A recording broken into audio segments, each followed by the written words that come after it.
Good morning. Quick poll. Who in the room considers themselves academics? Public sector? Private sector? Excellent. Well, now that I know a little bit about you, I am Ashley Hand. And as Maurice mentioned, I just recently finished a one-year fellowship with the City of Los Angeles, funded in part by the Goldhurst Foundation in partnership with the Mayor's Fund of Los Angeles, to develop a transportation technology strategy. So as you've heard, there's a lot of concern about the lack of involvement at the local government level in defining what this future of automated vehicles looks like. But Selena Reynolds, the general manager of LADOT, wanted to be aggressive and wanted to hire a futurist. Well, the mayor's team was a little concerned about calling someone a futurist and bringing them into government, so I was the strategist. And I was okay to play with that role, because I think it is really important for us as members of the community that have a different set of priorities than the technology companies and the OEMs that are developing this incredible technology to define what the cities of our future should look like, how it will serve our community as a whole, protecting interests around safety, equity, access, and sustainability, all the things that we've clearly defined in our policy goals as a city. So I think if you know anything about Los Angeles, you know that we're auto-centric. There is certainly a passion for vehicles. And when I tried to explain to my father what I was going to be doing for this one-year fellowship when I relocated back to Los Angeles, he told me there is no way in his lifetime he would ever give up driving. And that's true, and I understand that, and he's probably not alone, in this, particularly in a city like Los Angeles. But the reality is my father, like others, are aging, and his ability and his mobility will change with time. And so the ability to get into a vehicle that doesn't require him as a driver may actually be something that he will desire in the future. Don't tell him I said that. We also dedicate a significant amount of our infrastructure and very valuable land to support the current status quo, the single occupancy vehicle. And when we think about the challenges of affordable housing and mobility as a whole, this seems like a very wasted and unfruitful strategy. So we wanted to design a strategy that looked at a few core issues. Shared mobility as a mechanism to enhance the existing capacity of our roadways as they are today by improving the capacity of the vehicles that are on the road. We also wanted to think about what that quality of experience might be and really think about transportation happiness as a new metric to understand how we evaluate public and private services that are using the public right-of-way to move people around. We know from studies from across the country, and even in cities like Montreal, where I lived for a while, and it can be very cold there, that even if your commute is longer, if you are using active modes of transportation or public transportation, you are actually happier and enjoy that commute more, and that contributes to your overall well-being, your public health, and frankly, to the community as a whole. And then there's this kind of big question mark of what do we do about automated vehicles as a city? Because obviously, and I think both Andrew and Lauren have defined, there are a lot of things that the city just isn't in control of. So what do we have an influence on as a city? We've heard about the safety improvements and what the impact will be, and with our Vision Zero commitment as the City of Los Angeles, we certainly saw that this would be a critical opportunity for us to invest in a future that would save lives on our streets. And so how could we potentially optimize what this future would look like? We have to envision a shared future. And I think that is a huge challenge because it is a fundamental change in our behavior as travelers. But the reality is that if we want to use the existing infrastructure that we have today as effectively and efficiently as possible, we need to shift behavior. And we need to start today by laying the groundwork through incentives and disincentives to change that behavior.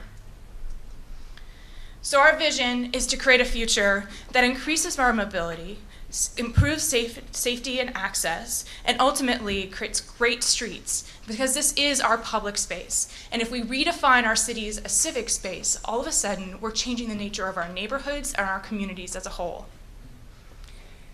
Now, I've worked in innovation in government for a while, and I can tell you that one of the challenges for government is how do you adapt as quickly as everyone else? Because there is a certain strength in being a little bit slower to change. And that is one of the things that our community actually depends on, that consistency of how we will act and respond to situations. But the reality is we need to start thinking differently by establishing a platform for innovation that allows us to accept this change at a faster rate without necessarily creating greater uncertainty in our cities. So I propose a series of actions to get us there. And ultimately, what I'd like to see and what we envision is a platform that looks at 3 core services, which I'll define a little bit later, but look at data as a service, mobility as a service, and infrastructure as a service. This is the kind of 3 primary outcomes of what the Department of Transportation in the future will provide to its city. So the first action is, again, focusing on data, clearly the currency of today and ultimately the currency of the future. So we need to think about how we set the right policies today to create the transparency and accountability with the use of data to ensure that our citizens are comfortable with what we are doing in our public right-of-way when it comes to collecting and analyzing this information.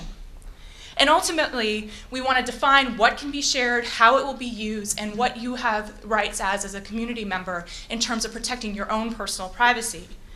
But we also have to look within the organization and unlock the data resources that we currently have. So government is structured in silos. That's how we budget. That's how we finance our work. And ultimately, we have tons of information that is completely underutilized. So unlocking that data and understanding what we have within our own organizations goes far beyond the open data movement to understanding as an organization what we have that we just haven't unlocked. But then it's doing an inventory to understand what other types of data do we really need to understand and assess this mobility ecosystem. Now, this might be private data that comes from commerce and interactions in our economy, such as where people are having the greatest purchasing, what's happening during specific events, what type of freight is coming in through the ports of Los Angeles and Long Beach that might affect the entire ecosystem of travel in the region. Those are different types of factors that we may not really think about today, but that we need to continue to have access to understand how the suite of services that are being offered in our public right-of-way are working and meeting the needs of our city. The second is focused really on leveraging design and technology to enhance that experience of moving around. So this looks at very analog solutions, like creating a more legible city by making it easier to understand that Los Angeles is one of 88 cities in a very complex county. So we have a lot of different systems operating within the city of Los Angeles, and it can be very difficult to kind of take that first leap into using public and shared modes because it is difficult to navigate and access. And we also know that there's a lot of tools that we can do to help make and enhance that user experience. Now you can see this is an example of a boy waiting out on the side of the street for a bus. Well, that level of experience is probably very, very minimal. And how do we potentially design a more happy experience for people who are using public transit? What are the basic amenities that we need to be offering people that are using shared modes in this day and age? So if we increasingly include smartphones and digital technologies and platforms as a way to navigate and access and pay for these systems, we may need to consider new amenities, whether it's power or Wi-Fi or other tools such as that. But on the most basic level, why not provide shade? We don't have a lot of rain in Los Angeles. In fact, we haven't had much rain in the last 6 or 7 years, but we certainly do need to think a little bit more about how we elevate that quality of experience for everyone who opts in to the public transit system. But we also need to continue to expand and leverage the transportation systems that we have in place today. And I think that's one thing that we often don't understand when we think about innovation in the public space, is that we have a lot of incredible assets that have been tested, tried, and are working quite well. So how do we continue to leverage that and scale up across the city? So we've had a smart parking program that was quite successful. How do we expand that citywide to make it easier and more efficient and to reduce the vehicle miles traveled for people circulating around the neighborhood trying to find parking? But also, how do we continue to advance the support of greener fleet options by providing data on where this infrastructure is and access and information on the public right-of-way? The City of Los Angeles started installing curbside chargers in the public right-of-way to make it easier for people to find those spots and use them. What other things are in our toolkit that we're already doing today but need to be done at scale to really change the way people behave? The third component I think was really critical, and we're starting to see this as something that every government is really valuing, is the reliance on public-private partnerships to get things done. The reality is our day-to-day demands are so much more greater than the resources that we have available to us, and often the problems are much more complex than we have the capacity to handle. So we need to seek out these public-private partnerships as an alternative way to get things done. And I think that prevents a lot of challenges. So first of all, you need to set a level playing field and make it easy to engage the government as a whole. So how do we think about how we structure partnerships and procurement processes to enable others to play in this space in a way that is still fair and still preserves our core values around safety, equity, and access?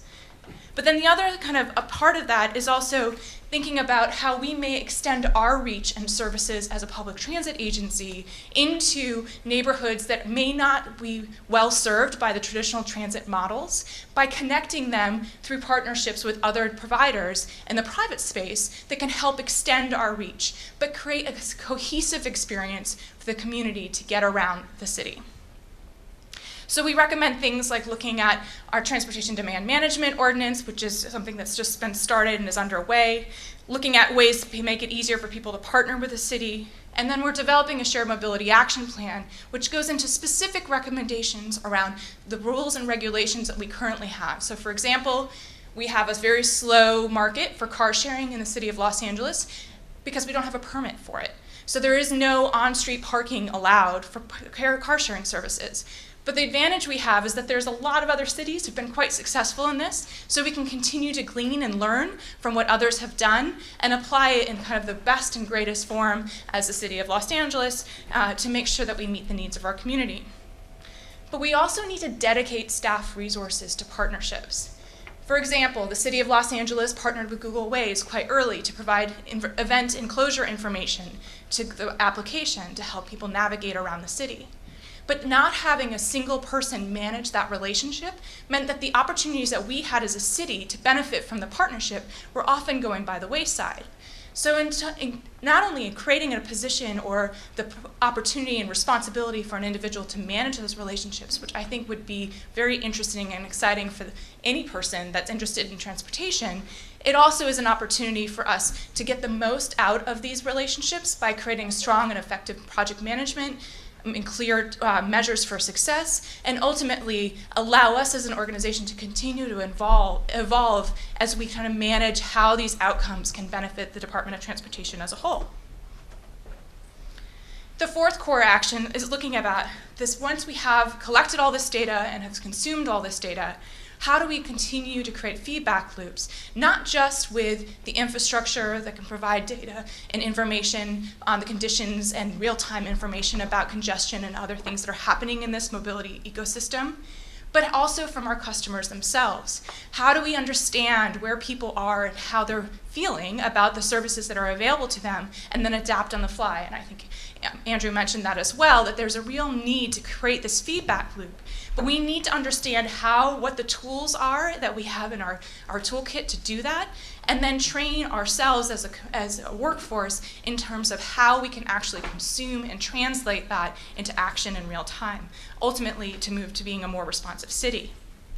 So just simple things like looking at creating project evaluation standards and creating a user experience working group to start to define what those metrics might look like. But ultimately, how do you implement new tools for ongoing infrastructure assessment as well as for service assessment? And then the fifth action focuses on this automated future, because we know that there's a lot of interest in this, and as a car-centric city, we seek incredible opportunity. We may not have the weather, but we certainly have a topography that would be really interesting as a place to see this technology introduced at scale. So we advocate for LADOT and others to continue to work for greater innovation in this space at the state level to ensure that we are creating a place where people do want to come and work with us. But we've also decided that it would be really good to develop an AV business plan around what the role of the city is in converting its own fleet, whether public transit vehicles or operational vehicles, into automated. So One of the benefits of having a fellowship such as this is that it often attracts new resources to the table. And so we created a partnership with the Fuse Corps to create a new fellowship starting next month for someone to come in, a mid-career professional, to develop a business plan. And they will look at the consequences of converting our public transit fleet or our operational fleet to automated and what that will look like and help develop a roadmap for that. So the advantage, again, of a public-private partnership is that sometimes these ideas bring more people to the table and more resources and capacity, and that's something that we saw throughout the course of my fellowship, is that we all of a sudden had a catalyst for these new opportunities to come to the table. And then we're going to continue to advance the connected vehicle and infrastructure that we need to have to support our fleet of vehicles that are currently operating in the city. So the City of Los Angeles has a very comprehensive traffic management center called ATSAC, designed in the 1980s to support the Olympics. There hasn't been a ton of changes in the technologies themselves over the last 30 years. However, we know that if we could continue to layer on to that traffic management center other types of data, we'd have a more complete picture of what's happening on our public right-of-way. Currently, we understand volume of vehicles quite well. We have synchronized lights. We can understand how to move people through the city quite efficiently. But that's only focused on the car. So we need a little bit more information because we are trying to create a better and more balanced public right-of-way that supports pedestrians and cyclists and transit at scale. So we're looking at how we evolved ATSAC into a 21st century traffic management center. And with that is not just about information that we understand to manage the system, but information that we might have a value to provide out as an agency to the vehicles that are moving through the city that can make it safer and more efficient to move around. Now, I think one of the kind of core outcomes was really how do we pull all this together in a way that would work for the agency to kind of get their head around as they're defining their strategic plans as a department in the future. So these three core services I mentioned earlier were something that we decided we would focus on. Data as a service is this idea that the future is about data, and we need to be equipped to provide in real time the rapid exchange of this information to a variety of providers, whether it's the private sector, for private operators of services that may need information about when transit systems are arriving at a station so they can provide a more coordinated experience, or maybe it's with other government agencies within the region so that when we have all of these 88 cities convening at various points across the city of Los Angeles, that there's interoperability between these systems and there's an even exchange of information. Ultimately, the idea was to define specific pilots that would allow us to test what data as a service might look like in the near term. So simple things like looking at crowdsourced data and how that helps us really understand the impacts of things like road diets and protected bike lanes on congestion. So we can get out of this, yeah, no, this is what we really think is going to work conversation with communities as we make changes to the public right-of-way to this is what the numbers are showing us. Because that type of conversation is on a completely different level when you want to build stakeholder buy-in. But we also want to look at how we can test these new tools to create those feedback loops. And ultimately, how can we test and deploy connected infrastructure at scale by focusing in on specific areas within the city. With a city as large as Los Angeles, it can be really challenging to cover everything with once. And if we want to see what the cumulative impact of multiple services are in this kind of new future, we need to apply multiple strategies in the same place. So focusing in on our promise zones, which are designated areas of great economic opportunity, but certainly have a very challenging road ahead. How do we help move those people more efficiently by layering multiple systems in on it? And I think that's a great opportunity to test challenges around language and cultural barriers, the digital divide, but also looking at a very transit-dependent community as an opportunity to focus in on some of these new technologies. The second core service is mobility as a service, and I think with the US DOT challenge, I think we became very familiar with what this concept would be. But this, again, this idea, single platform to access multiple modes of transportation, because really it's about providing us with more choice as a consumer.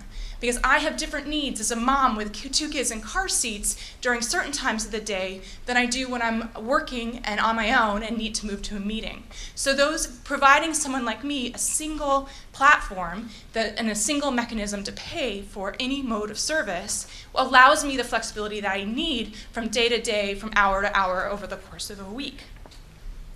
So we want to start with incremental steps. We are launching mobility hubs, which is actually a physical co-location of multiple transportation services in a single place. So it's kind of the analog physical version of what mobility as a service is intended to be. But that will also be supported by a transportation tool, technology, to connect and coordinate all of these services. So it'll be a very easy place for us to get started.